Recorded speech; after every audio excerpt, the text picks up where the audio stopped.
Bienvenidos a todos y muchas gracias a ti, Juan, por acompañarnos en este espacio para compartir las cosas que nos gustan y conocer a las mentes maestras que están detrás de las historias que más nos conmueven. Queríamos decir que íbamos a realizar esta entrevista en dos partes. La primera, para conocer sobre tu proceso de escritura y tu primer libro. Y en la segunda, sí nos meteremos de llenos con Espículos, tu primer libro. Y quizás haya algún que otro spoiler durante la pregunta, si te parece bien. Sí, sí, perfecto, claro.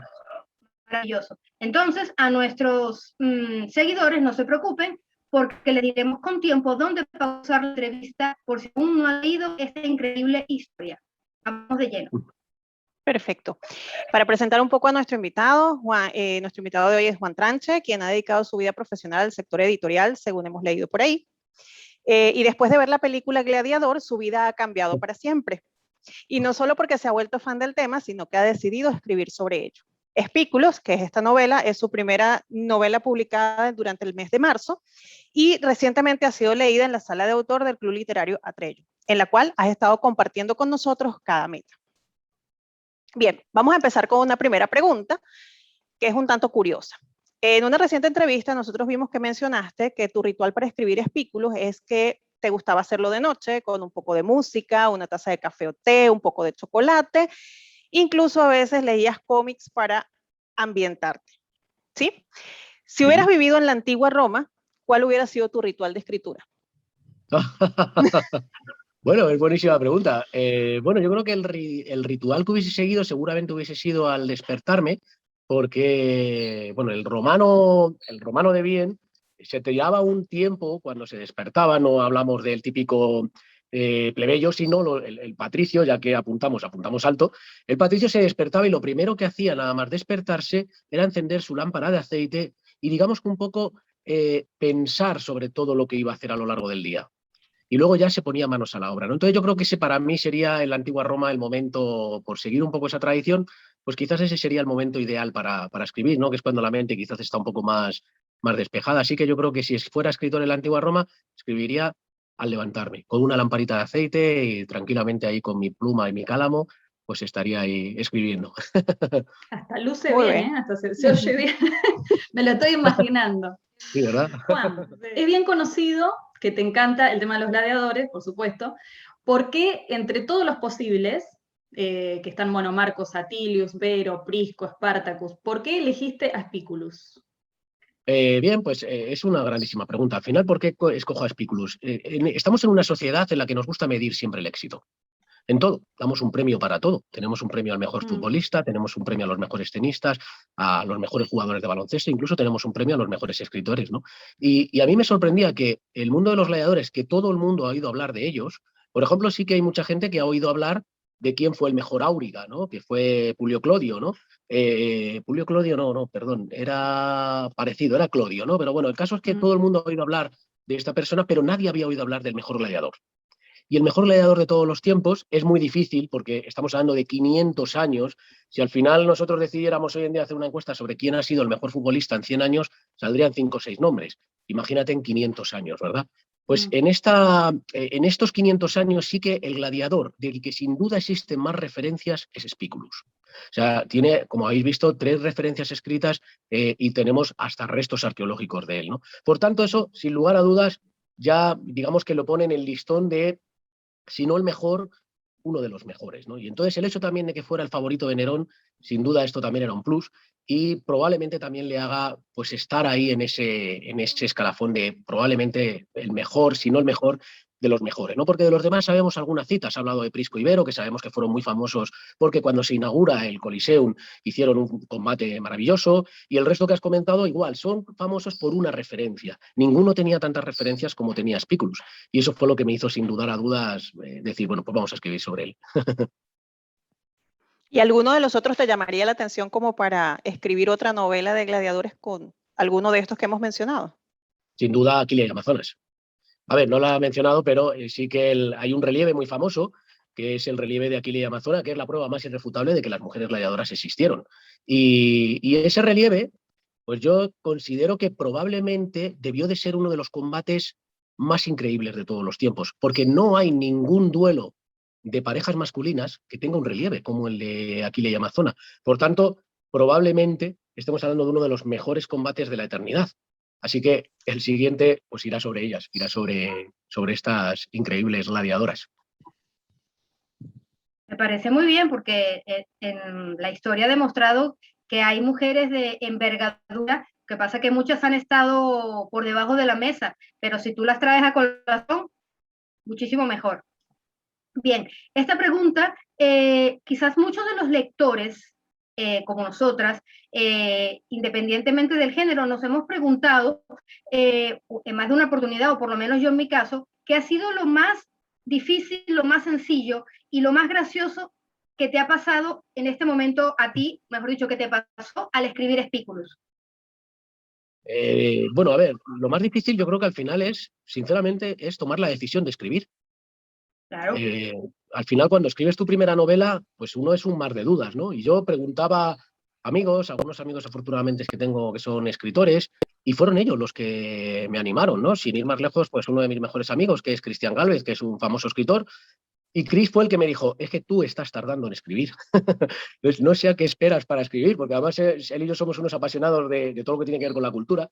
Y cuando íbamos a Roma, algún viaje que hemos hecho, pues soy muy apasionado y muy entusiasta contando las cosas que me gustan, pongo mucha pasión en todo lo que cuento, ¿no? Y quizás a lo mejor lo más difícil fue tomar el paso, o sea, el primer paso, ¿no? El paso de decir, bueno, ¿por qué no? ¿Por qué no intentarlo, no? Entonces, eso probablemente fue lo más complicado, porque luego ya una vez que comencé y más o menos me hice una especie de rutina, ¿no? Que era crearte una estructura, crear una ficha con todos los personajes, que puede parecer lo más complicado, pero luego realmente como la historia la tenía en la cabeza, pues eso probablemente fue más sencillo de lo que yo esperaba. Por tanto, quizás si tuviera que elegir lo más difícil fue el tomar la decisión de ponerme a escribir. A ver, lo más gracioso para mí de escribir Espículus fue cuando estaba durante la escritura, me fui a Pompeya. La historia, para los que no la hayan leído, gran parte de la historia transcurre en Pompeya. Y es verdad que ver la ciudad in situ sobre la que estás escribiendo ahí es muy importante, ¿no? Entonces, hay una escena, y aquí hago un pequeño spoiler, de un personaje que sale de la taberna, que es Arrio, ¿no? De la taberna de Aselina. No contamos lo que ocurre, pero no sé, es un spoiler chiquitín, ¿verdad? Entonces, cuando yo estaba en lo que hoy en día se llama la Vía de la Abundancia, cuando estaba enfrente de la taberna de Aselina, me estaba imaginando a Arrio salir en esa escena que yo dibujo en el libro. Entonces empecé a gritar allí, por aquí sale Arrio. Y toda la gente me miraba un poco diciendo, este hombre está loco, ¿no? Y es verdad que me resultó gracioso porque dije, jolín, ¿cómo puede ser que los personajes que están en tu cabeza para ti pues sean personajes de carne y hueso, ¿no? Entonces eso fue bastante divertido para mí como anécdota, ¿no? Y lo más sencillo, pues no sabría qué deciros. Al final todo tiene su dificultad. Por tanto, no veo así nada que digas especialmente sencillo, porque escribir una novela histórica requiere casi más tiempo de documentación que de ponerte manos a la obra, ¿no? Y aún así siempre se te escapa algo. Siempre. Siempre va a haber alguna cosa que hoy en día la leas y digas, vaya, aquí quizás no estuve todo lo acertado que debería, o a lo mejor debería haberlo puesto de otro modo, ¿no? Pero quizás lo más difícil también puede ser todo el tema de la documentación, que no es sencilla. Sí, me imagino. ¿Y hubo algún bloqueo creativo mientras escribías la novela? Pues hombre, perdona mi falta de humildad en esto, pero te garantizo que no. O sea, es que lo tenía tan claro. O sea, muchas veces la gente me decía, ¿cómo te has enfrentado tú al folio en blanco?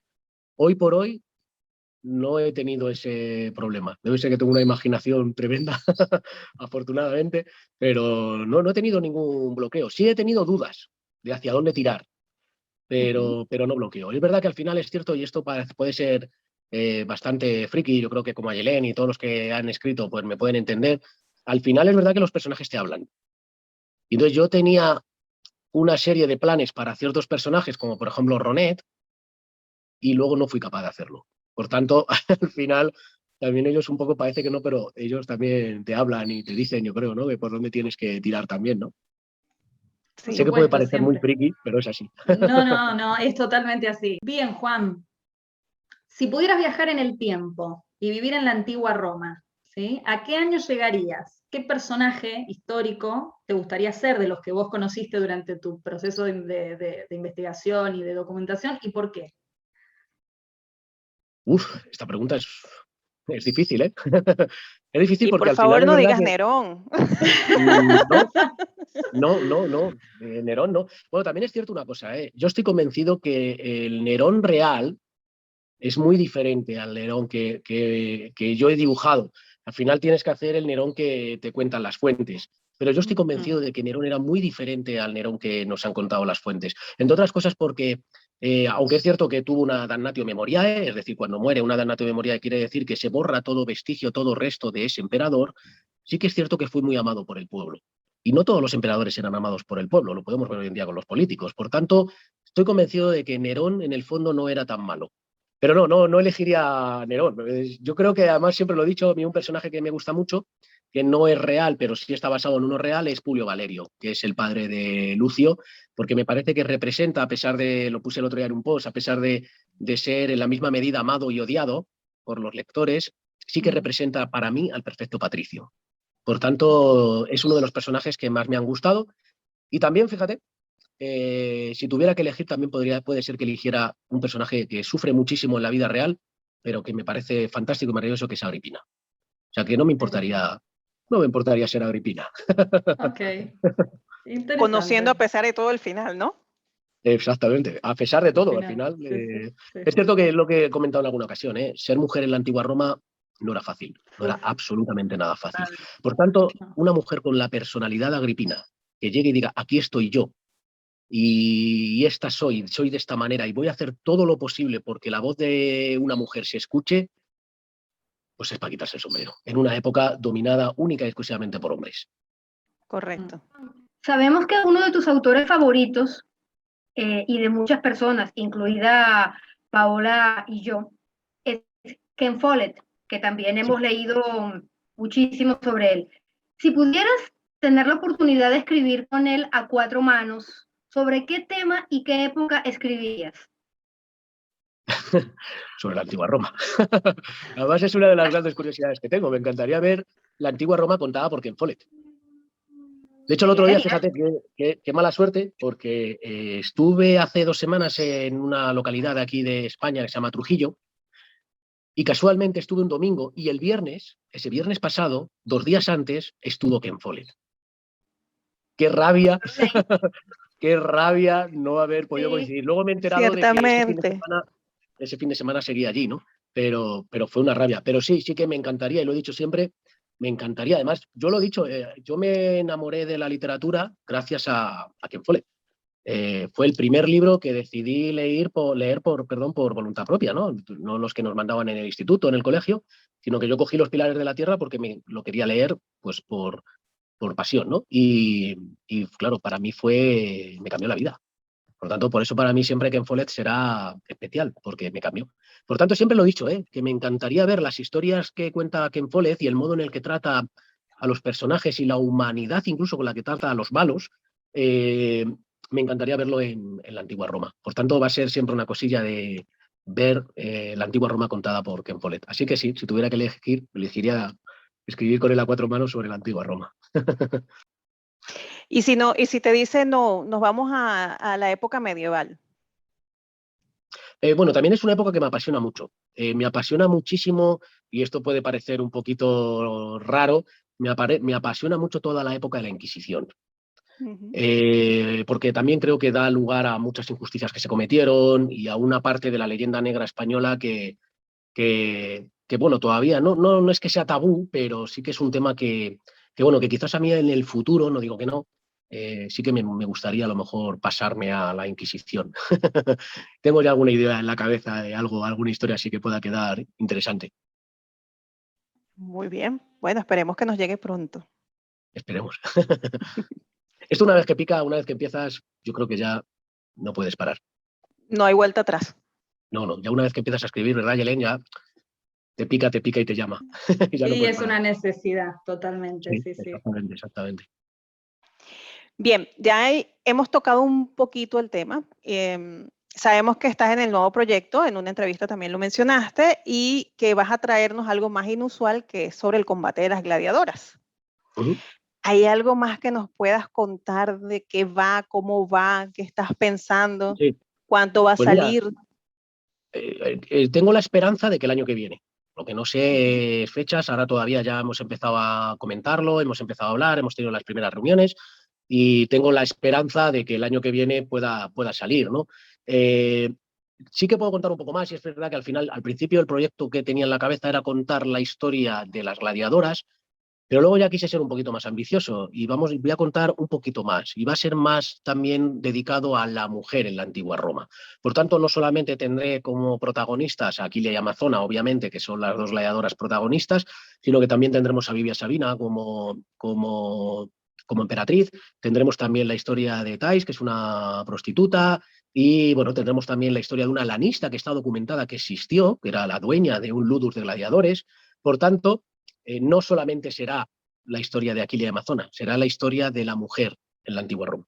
Por lo que comentaba antes, ¿no? Porque, bueno, estábamos hablando de que era una sociedad en la que todo era patriarcal, ¿no? Y que solamente se hacía la voluntad de los hombres, ¿no? Por tanto, me parecía justo contarlo desde todos los puntos de vista. Bueno, creo que de hecho hay una buena sinopsis, ¿eh?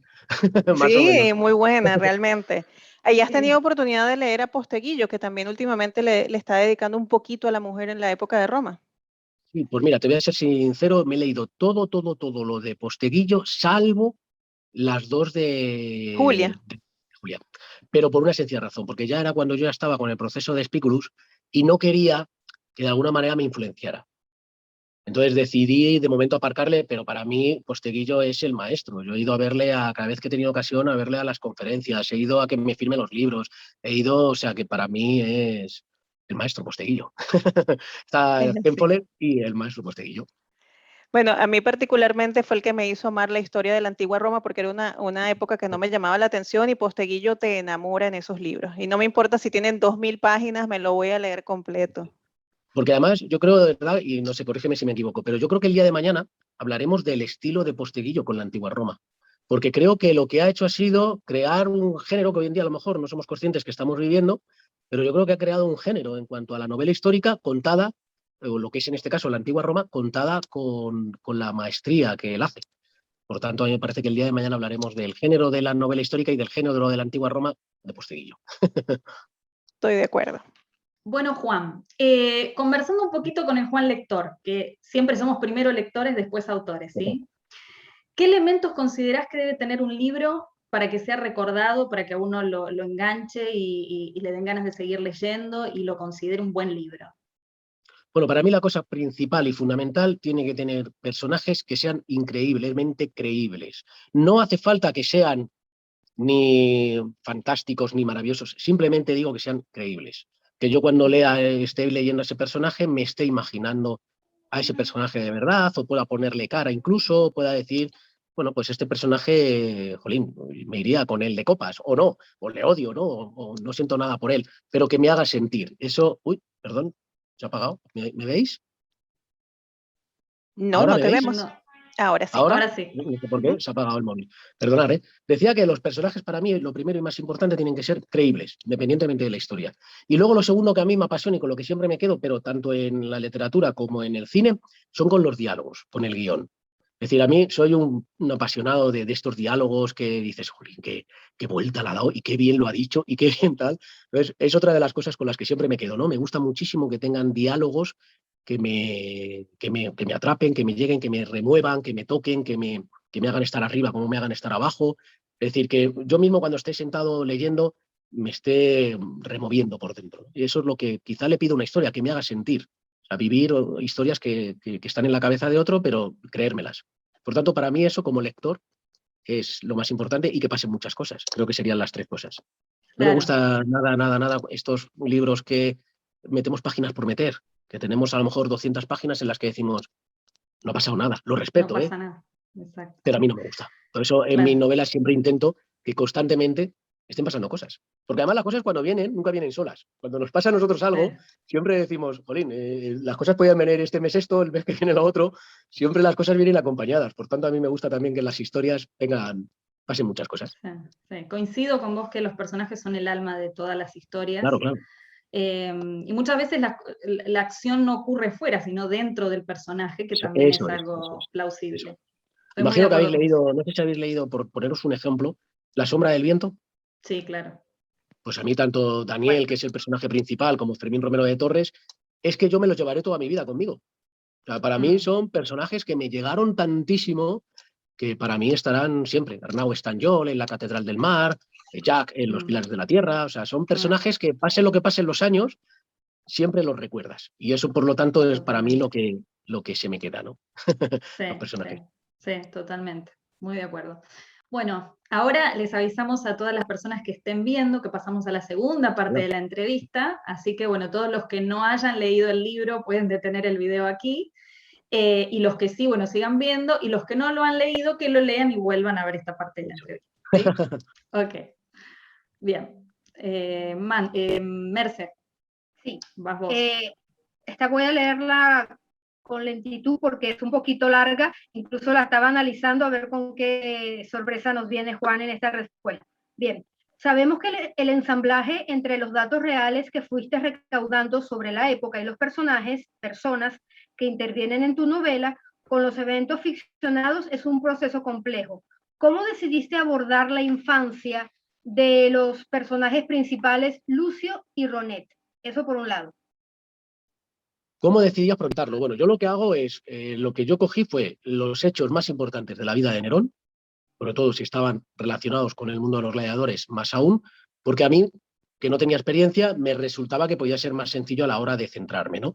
Y tenía que tomar la decisión. De hecho, el personaje principal en un primer momento iba a ser otro, iba a ser Escauro, que fue famoso en vez de por el vino, por el garum, pero moría muy pronto en la vida real. Por tanto, decidí que fuera un personaje ficticio y, sobre todo, el crear a los personajes, pues parte desde intentar hablar de esas clases sociales, que podía ser un patricio y ser un esclavo, desde el punto de vista de el mismo hecho que ocurre en la casa, que es cuando van a ver a los gladiadores, cómo tiene consecuencias para uno y diferentes para el otro.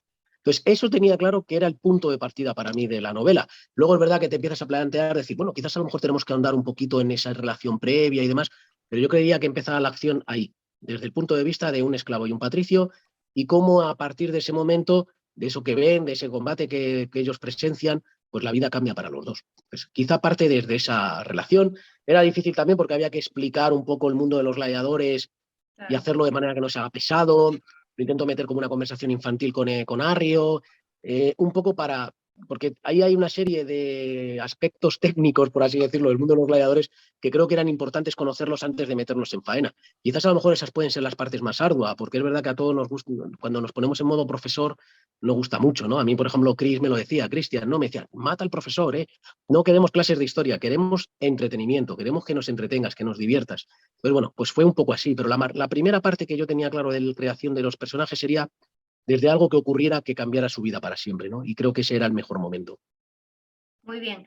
¿Y hasta dónde pudiste ser fiel a la historia y hasta dónde llega la ficción? ¿Tuviste mucho trabajo al respecto?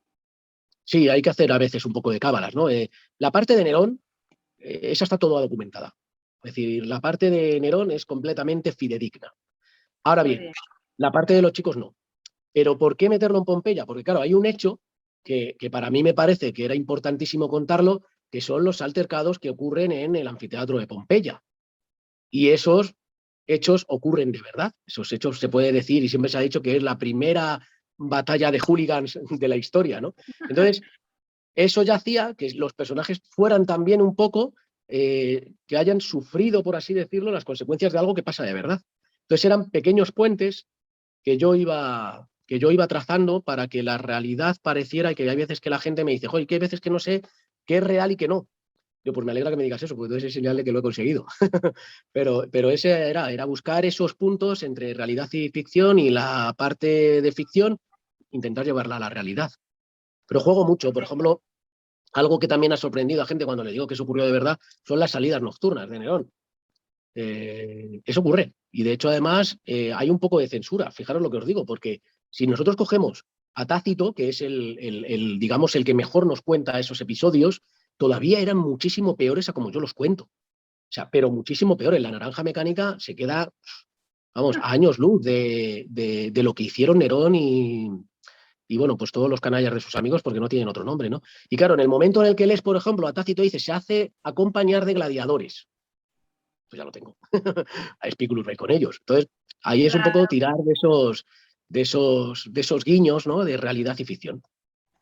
Claro, o sea, tuviste que saber mucho, muy bien la historia, toda la historia esta de la antigua Roma, y bueno, evidentemente venís investigando ya desde mucho antes de decidir sentarte a escribir, ¿no? Sí. Y especialmente de Entonces, Nerón, Mayelen, perdóname, especialmente claro, de Nerón. sí, Sabía que sí, yo me sí, sí. sabía la vida de Nerón prácticamente de memoria. Entonces había que tirar de Claro, esos hilos que claro. tuvieran que ver con los gladiadores. Claro, y que además cuando uno sabe tanto, que eso es algo que por ahí hablamos a veces con colegas, con otros autores, cuando sabes mucho de algo, siempre las ideas van surgiendo solas en la cabeza, como que vas leyendo Sí, algo y decís, uy, acá podría escribir una historia, esto lo tal podría cual. tomar para tal cosa, ¿no? Entonces como que se empieza a armar Sí. todo. Te Sí, hace algo, ¿verdad? totalmente. Aquí te hace una bombillita, clean. Sí. Ay, aquí No, podría hacer esto. Aquí. claro. Y yo Sí, creo sí, que sí. te salió muy bien, Juan, de verdad, y te felicito por eso, porque Gracias. yo me miré la historia de Nerón después de haber leído tu libro, porque me Ah, quedé mira, con qué ganas bien. de ver cuánto de eso era real, y yo me lo creí todo el libro, así que más allá de que es cierto que Muchas lo gracias. basaste todo en la realidad, tenés que saber contarlo bien para que la persona se lo crea, ¿no? Sí, claro. Así que Sí, bueno, sí. felicidades Muchas por eso. gracias. Gracias. Muy bien. Ahora que ya la novela lleva alrededor de 7 meses de recorrido y has recibido muchísimas opiniones de lectores y compañeros escritores, si pudieras en lo posible de cambiar algo o quitarle o agregarle, ¿qué sería? Es difícil. A ver, yo ahora es verdad que hay veces que pienso que no la tocaría, porque al final cuando algo ha gustado, y es verdad que, hombre, obviamente hay gente que no le ha gustado, eso es obvio, no hay, para todo no va a ser, ¿no? Pero sí que es cierto que hay una gran mayoría que hay más a favor que en contra. Por tanto, no lo tocaba por ese sentido. Pero si tuviera que escribir ahora con todo lo que sé, lo comenté también el otro día en el Club Atreyu, probablemente rebajaría un poquito más la parte de Nerón y me dedicaría un poquito más a la historia de Lucio y de Ronet. Pero vamos, por ponerte un algo, por ponerte un algo, ¿no? Pero realmente es que a mí la novela, y jolín, perdonadme, pero me gusta cómo quedó, me gusta muchísimo cómo quedó. Y eso que ya estaba recortada, ¿eh? Porque los editores me hicieron quitar todavía partes. Por ejemplo, hay una parte más extensa de Agripina, pero es verdad que es que Agripina no era, porque a mí como me enamoré de ella, pero es que Agripina no era protagonista, los protagonistas eran los chicos, entonces no tenía sentido contarlo. Pero había que contar ciertas cosas, porque es imposible entender la vida de Nerón sin la presencia de su madre. Por tanto, también ahí había que hacer un poco de cábalas y quitar un poquito para que esa parte quizás no se hiciera a lo mejor tan pesada a quien no le guste los datos de historia pura y dura y quería centrarse más en esa relación de Lucio y de Ronet. Bueno, personalmente también creo que quedó muy bien. Y soy fan de Gracias. Posteguillo también. Ah, pues Así muchas que gracias. Entonces decir que siempre es un honor. lo importante al final es que el autor sienta que se ha quedado conforme y satisfecho, ¿no? Del trabajo que ha Sí. hecho. Y por supuesto Sí. uno escribe para los lectores, pero es cierto que si tenés una mayoría de adeptos, está perfecto, está muy bien. No hay que Sí. cuestionarse. Bien, bueno, pero ahora acá estamos para cuestionarte, así que te vamos No, a claro, seguir y hay que ser, cuestionando. y además hay una cosa que está clara, Yeleni, es que para seguir Sí, creciendo hay que ser crítico. claro, Y por las críticas no supuesto. son malas, o sea, al contrario. Claro, Es decir, yo las críticas creo que son más a veces una bendición. Obviamente, a todos, y eso es innegable, nos gusta escuchar que nuestra criatura es fantástica, maravillosa, es preciosa y claro. está. Eso está claro. O sea, vivimos también un poco del halago, pero también es cierto que de la manera en la que se crece, pues es escuchando las críticas pues de gente que te lo dice desde el cariño y sobre todo con la cosa de que crezcas, ¿no? Por ejemplo, yo en la siguiente novela quizás a lo mejor sí que lo he hecho. No me centro tanto en esa parte histórica, sino que me centro más en la relación de ellas. Por tanto, vas aprendiendo también de las cosas que te van diciendo y siempre hay que saber pues adaptarlas, nada más. Así que yo las recibo siempre y no soy ni muchísimo menos de los que se enfadan, para nada, que sé que hay gente que no le gusta que le critiquen. Al contrario, yo lo veo como algo positivo para crecer. Sí, estoy completamente de acuerdo. Bueno, bien, esto es otra de las cosas que se habló mucho y se debatió en el Club Atreyu, en la sala de autor con vos, y que me pareció súper interesante que vos los puedas explicar acá hablando, ¿no? Porque a veces escribiendo no es tan sencillo, y me parece algo muy interesante, ¿sí? Y estoy de acuerdo, me gustó, pero queremos saber el por qué, el público se va renovando, entonces hay gente que no sabe y estaría muy bueno que se los expliques. ¿Por qué titulaste el libro Spiculus y no Amicus, ¿sí? Que Sí, acaba siendo el personaje más querido por los lectores, el que logra atravesar un montón de circunstancias muy complicadas y salir victorioso, ¿no? que Sí. sería lo más común utilizarlo el héroe como antes que al antihéroe, ¿no? Sí. Una cosa así. Bueno, yo sobre todo porque lo que quería era hacer un giro. Siempre que compramos un libro que tiene el nombre de un personaje, ese personaje, en el 90% de los casos, o por lo menos los que yo he leído, ese personaje es fantástico, es maravilloso, ese personaje, todo lo que dice, lo dice, pero vamos, dice, no, no le cambiaba ni una coma, etcétera, etcétera. Y yo quería que el personaje que dé nombre al libro fuera el antagonista. Es decir, durante los capítulos que te vas leyendo, más o menos hasta casi la mitad, yo quería que la gente pensara que Spiculus era Ronet. ¿Por qué? Porque en todos, por ejemplo, Ken Follett, Ildefonso Falcones, todos sus personajes empiezan pasándoles muchas cosas y van creciendo. Y vamos viendo cómo van superando esas dificultades, ¿no? Pero yo quería que en este caso el nombre lo tuviera alguien que de alguna manera fuera el antagonista. ¿Y por qué no probarlo así? Entonces, bueno, pues esa fue un poco la idea y por eso tenía muy claro que Piculus iba a ser malo y que iba a hacer cosas que no nos iban a gustar. Y sobre todo quería que el antagonista fuera el que diera el nombre al libro en vez de al revés. Me parece muy Hubo original. un Amicus, hubo un Amicus, Sí. pero, o sea, hubo un gladiador que Sí. se llamaba Amicus. Todos los nombres Ok. de los gladiadores que aparecen Son reales. están basados en reales, están basados en reales. Pero no sabemos si fue bueno, si fue malo, simplemente, bueno, pues nos llegó un Claro. epitafio con el nombre de Amicus y sobre todo Claro. también un poco teniendo en cuenta la relación que había tenido con Clodio, pues a mí me parecía fantástico que fuese ese nombre el que adquiriera, ¿no? El de Amicus. Claro. Bueno, yo creo que todos los que leímos el libro sentimos que iba a ser Ronet. Creo que todos. Sí, ¿verdad? Así que en ese sentido lo Bueno, hiciste creo bien. que. Ah, no. Miriam acertó otra cosa. Iba a decir, Miriam Ah, me parece no, que estuvo en otra acertó cosa. la parte de la joven. Sí. Sí. Bien. Puedes Mer- hablar con calma, Aye, que estamos en spoiler, así que puedes decir el Sí, no, nombre. por eso. Bueno, sí, la Yo también he quedado violación. dudando. Sí, la La violación. violación De era. hecho, Sí, sí. cuando estábamos, fue bastante curioso porque cuando estábamos ahí debatiéndolo y escribiéndolo, cuando dijo Miriam, pues yo creo, fíjate, a ver si el de la violación ha sido Piculus, yo dije, será cabrona, te lo juro. Que me perdone, que me Sí, perdone, sí, sí, sí. que me perdone. Digo, fíjate que es la primera persona que me lo ha dicho, la ¿Cómo lo primera persona detectó? que lo detectó, Claro. porque Es quería que, ocultarlo por todas las sí. maneras. Es que compartir lecturas con personas que son muy, muy lectoras, que tienen ya un Sí, sí, buen sí, sí. bagaje de lectura, es muy probable que algunas cosas las deduzcan, ¿eh? Jolín, de Sí, verdad sí. que me sorprendió muchísimo y dije, jolín, que ha estado ahí, porque además Muy es que intento, de atenta, verdad, sí. lo leí, es que Sí, no sí. sabéis la de veces que lo escribí, que lo reescribí, porque no quería que se notara No, yo nada, o pensé que sea, era no una dar ni... persona de contextura más grande, me dio la sensación a mí. Pero Sí, obviamente un varón siempre va a ser más fuerte que una mujer, y bueno, sí, sí, sí, evidentemente, qué bárbaro, ¿eh? Qué terrible. Bueno, sí. bien, Merce. A mí me gusta mucho que los personajes antagonistas tengan peso en la novela, en cualquier novela. A veces se roban el show de los personajes principales y yo feliz de la vida, porque a veces, como tú bien dices, Juan, el personaje principal es el superhéroe, el que no rompe ni un plato y resulta que después es todo lo contrario. Por eso es que el Sí. antagonista se debe romper el alma en el libro para que nos llegue a nosotros. Y efectivamente, Merce, porque Ken Follett es uno de los que, por lo menos de los que hemos nombrado de novela histórica, es uno de los que más, o sea, hace unos personajes que puedes odiar, pero hasta la muerte, pero todo incluso de que es el antagonista, es el malo, hasta entiendes sus razones y lo quieres. Eso es, tal cual, no puedo estar más de acuerdo contigo. Lo que pasa es que, bueno, yo evidentemente, salvando los años luz que hay entre Ken y yo, pero sí que es cierto que al final, a mí siempre lo que más me ha gustado de sus libros es que sí es malo, pero te intenta explicar por qué es malo. O sea, no es lo de, yo soy malo porque nací malo.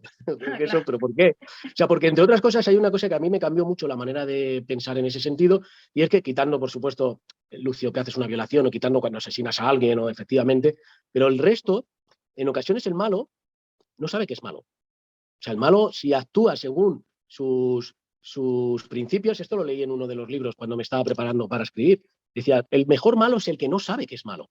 Precisamente a nosotros nos puede pasar que cometemos algún hecho en nuestra vida, que hacemos daño a alguien sin saberlo. Luego nos dicen, oye, pues mira, esto me ha sentado mal, esto me ha dolido, ¿no? Y entonces es cuando tomamos conciencia de lo que hemos hecho. Pero yo quería sobre todo que el malo, el que tuviese, fuera fiel a sus principios. Por ejemplo, nosotros podemos entender que Publio es malo por lo que le hace a Ronet. Pero es que si nos ponemos en el personaje y en la persona y en el modo de pensar de un patricio en la época romana, está haciendo y está, digamos que en esa época no estaba mal visto. Al contrario, para él está haciendo bien. Porque él es el encargado de la familia, él es encargado incluso de los esclavos, y tenemos que pensar que en esa época, desgraciadamente, los esclavos no eran considerados personas. Por tanto, a nosotros hoy en día, con los ojos del presente, estamos analizando unos hechos que no podemos analizar, porque en esa época Publio no sabe que es malo, no sabe que lo que está haciendo dentro de 2000 años se verá como algo abominable, ¿no? Como a lo mejor hay cosas que nosotros hoy en día tenemos que cuando nos analicen dentro de 2000 años, pues seguramente que salgamos muy mal parados, ¿no? Es Entonces, correcto. sobre todo eso, el que cuando haces algo que no parezca, que decir, que él piense, según su manera de ser, que está haciendo bien. Sí, y uno de los principales elementos cuando lees la novela histórica ambientada obviamente en esas épocas, que te tienes que poner los ojos de la época. No Sí. puedes juzgarlo nunca por el cristal de la actualidad. A veces intentamos hacer un poco de trampa, intentamos traerle un poquito a algo, sobre todo también en la manera de hablar y demás, pues para que todavía te lo creas más. Pero es verdad que tiene que ser así. Es decir, es, por ejemplo, algo que a mí la gente me ha dicho, hablar mucho de la infamia en el libro. Es que si no, no se puede entender. O sea, no se puede entender. Es decir, hay que entender lo que era para un romano, en este caso para Publio, que su hijo se decida convertir en un infame. No puedo poner un ejemplo de algo real hoy en día, pues porque no hay nada que se me pueda ocurrir, pero sí que es cierto que en esa época un gladiador, a pesar de suscitar, como habéis visto, pasión en los anfiteatros, no eran considerados personas. De hecho, ellos, fijaros bien, sus cementerios los tenían apartados de los cementerios comunes. O sea, ¿por qué? Porque no querían estar con ellos, no querían ni que fueran sus vecinos, no querían tenerlos cerca. Sí, en el anfiteatro te adoro, pero fuera del anfiteatro no te considero ni persona. Por tanto, para entender este punto de lo que puede sentir un patricio cuando su hijo dice que abandona la ciudadanía romana, que era algo que para ellos era, por convertirte en un gladiador, no se puede explicar, es difícil. Por eso intento contarlo, para que cuando llegue el momento, más o menos puedas llegar a comprender por qué Publio reacciona de ese modo. Sí. Y a pesar de que hay una doble moralidad, ¿no? En esa época, porque no los querían ni eran los infames, pero bien que los buscaban después de las peleas. A eso vamos, ¿no? O, por ejemplo, esto también estaba documentado, ¿no? Que se pagaban auténticas barbaridades por acostarse con ellos. Incluso, fíjate, cuando un gladiador moría, lo primero que se hacía era extraerle la sangre. Lo contamos un poco también en el libro, y esa sangre se vendía. El sudor se quitaba con un estrígil, que es como una especie de herramienta con la que ellos se bañaban, y se echaban aceite, ¿no? Y ese aceite, al pasar con el vapor, al pasar el estrígil, que era esta herramienta, se supone que toda la piel se limpiaba, ¿no? Ese sudor también se metía en botecitos y se vendía. El hígado de los gladiadores se vendía, porque se pensaba que era bueno para enfermedades en las cuales en aquella época no tenían nombre, como era la epilepsia, y de hecho hay alguna, que estuve a punto de meterlo, porque es bastante curioso, pero nos llegó una referencia de que se decía que cuando se daba muerte al gladiador en la arena, había gente que sufría de epilepsia, que se saltaba, digamos, que era lo que era el muro, hasta lo que era la arena, para salir corriendo y beber directamente de la sangre del gladiador. Pero imaginar allí pues la que se tenía que liar, ¿no? Apartándole y demás. O sea, algo que nos puede parecer una auténtica locura, ellos creían que, o sea, que el gladiador no solamente daba un espectáculo, sino que luego pues había un mercado, ¿no? Por así decirlo, detrás de él, detrás de su sudor, detrás de su sangre, detrás, como os he dicho, del hígado, fijaros bien, o sea que pues, hubiese sido algo que ahora estoy convencido que si lo viéramos por un agujerito, no sé si aguantaríamos.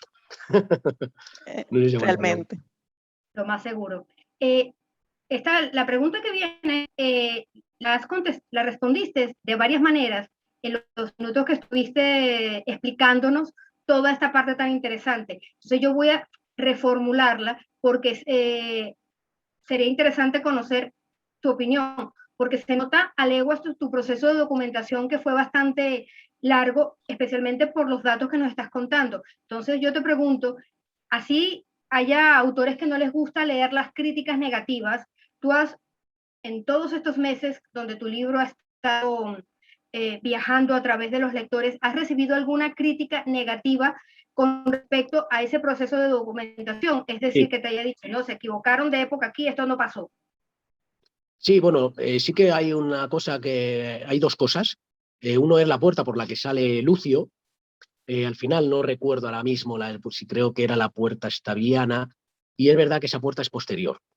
Entonces, bueno, es algo que en la siguiente edición cambiaré el nombre, pero porque estaba tan concentrado en la historia que ese dato me tambaleó, vaya, me cometí un pequeño error. Y también otro de los pequeños errores puede ser a lo mejor pues pequeñas cosillas del día a día sin importancia, pero no te sé decir ahora mismo ninguna, alguna me han comentado. Por ejemplo, las ventanas en las domus, en las estancias, no solían ser las domus, es cierto que no solían tener estancias con ventanas, pero bueno, eso tampoco me parece, no lo puedo cambiar ahora porque no es cambiar una palabra, ¿no? Es cambiar estructura. Pero bueno, hubiese sido fácil, en vez de sacar a Lucio por la ventana, lo hubiera sacado por la puerta, por tanto tampoco creo que eso afecte de esa manera a... Pero sí que la gente en ese sentido es bastante meticulosa, afortunadamente, porque es verdad que... Pero quizás sean las dos únicas cosillas así que me hayan podido decir, el tema de las ventanas y el tema que sí había ventanas, pero es cierto que a lo mejor no creo que fueran de ese modo giratorias. O sea, no estamos pensando en las ventanas de hoy, ¿vale? Pero bueno, podría haber salido Lucio por la puerta, por tanto, eso no me preocupa.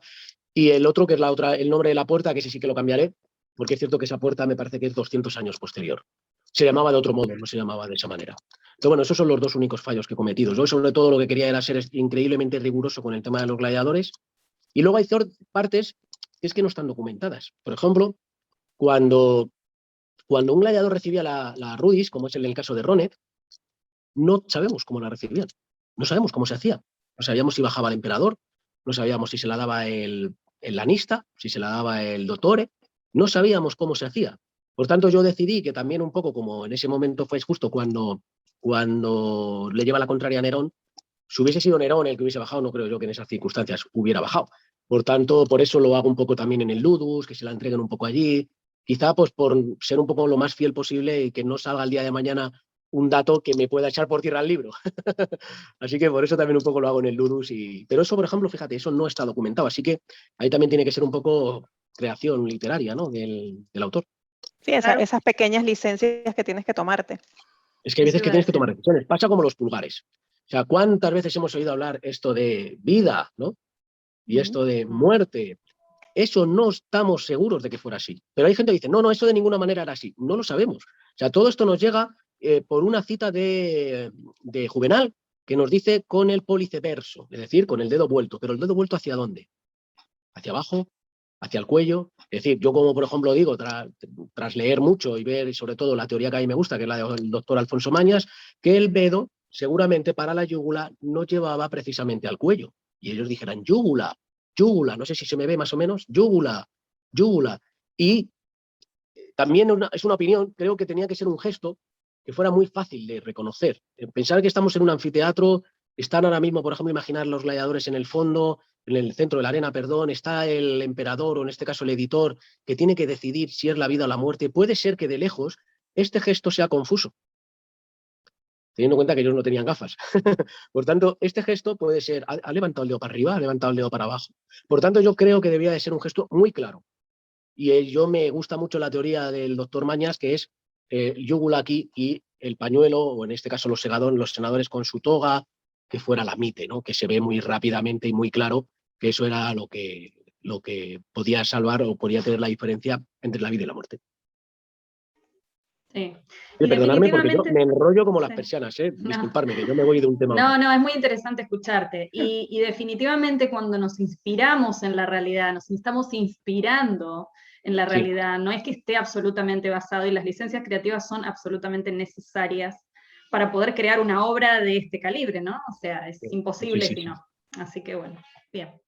¿Y cuál ha sido esa peor crítica que has recibido, que no sea necesariamente con algún error histórico, sino cuáles ha sido, de las que hayas leído, alguna sí que te recuerdes, que te haya marcado? Pues me pillas, no recuerdo ninguna, que no, de verdad, si no la diría, no, de verdad que no. No recuerdo así ninguna que haya dicho, bueno, sí que hubo una chica que me dijo que no le gustó nada la parte de Nerón. Bueno, totalmente respetable. Válido. Exactamente, que no le gustó, pero absolutamente nada. Es decir, que ella se saltaba las partes de Nerón y leía solamente las partes de Lucy y Ronet. Por eso a lo mejor, ¿veis? Por eso decía a lo mejor un poco lo del tema de a lo mejor haberle rebajado. Pero bueno, tampoco una persona te puede influenciar, ¿no? Pero quizás a mí la que más me dolió fue la de la puerta, ¿eh? La de la puerta me fastidió mucho, la puerta por la que sale Lucio, porque fue un fallo, estaba más pendiente de cómo le sacaba, de qué manera le pillaban, de qué manera le agarraban, y pues se me fue un fallo así. Pero bueno, eso es subsanable y en siguientes ediciones se cambiará. Bien.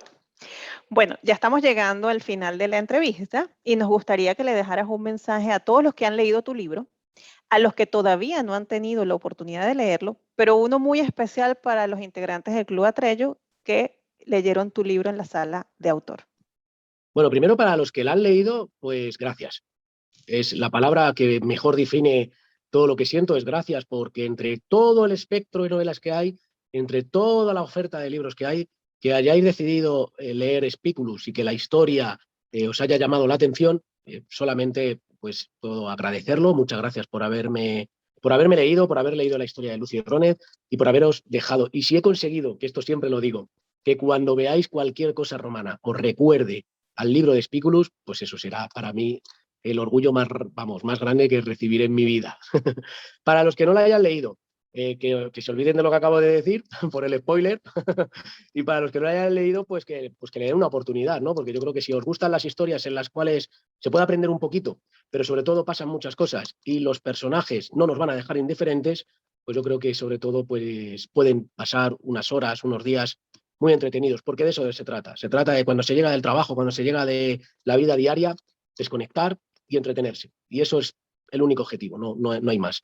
Y para los del Club Atreyu, pues millones de gracias. Ha sido mi primer club de lectura conjunta de mi novela, ya habían leído en otros, pero yo no había participado. Y me ha encantado la experiencia. Estaba deseando que llegara el día que tocaban las metas para saber, a ver aquí, porque claro, cuando tú al final es tu criatura, ¿no? Y quieres saber un poquito la gente si piensa lo mismo que pasaba por tu cabeza o qué les ha parecido, ¿no? Entonces, gracias porque ojalá el día de mañana haya muchas lecturas conjuntas, pero creo que ninguna va a ser como esta. Así que, jolín, me da mucha pena que haya acabado, pero también me siento muy orgulloso, muy contento y sobre todo muy feliz de ver los mensajes que me habéis ido dejando y lo que os ha hecho sentir el libro. Así que gracias Atreyu, porque ha sido un viaje con vosotros a la antigua Roma, maravilloso. Os he puesto de todo, fotos, os he enseñado mi museo, os he enseñado de todo ahí. Sí. Y bueno, he intentado transmitiros mi pasión, que es lo que sobre todo al final de eso se trata, ¿no? De que la pasión es contagiosa y cuando vemos a alguien hablar con pasión de un tema, al menos prestamos atención. Por tanto, era eso, era transmitiros mi gran pasión, que es el mundo de los gladiadores. Gracias. Sí. Muy bien. Y las primeras veces no se olvidan, así que no. Se entiende. Bueno, qué bien. Bueno, gracias a todos por acompañarnos. No se olviden de regalarnos un like, suscribirse al canal, activar la campanita para no perderse ninguna de las entrevistas que les traeremos en el futuro. Y Juan, nuevamente, muchísimas gracias por haber aceptado esta entrevista, por dedicarnos este tiempo y contarnos todas estas cosas que realmente son súper interesantes. Pues nada, muchísimas gracias, por favor, a vosotras. Gracias por haberme permitido hablar de mi gran pasión, como digo, y perdonadme que me enrolle tanto, porque es que yo me pongo a hablar de esto y... No, es genial escucharte. Es genial escucharte. Bueno, nos veremos entonces en la próxima. Muchas gracias. Chao.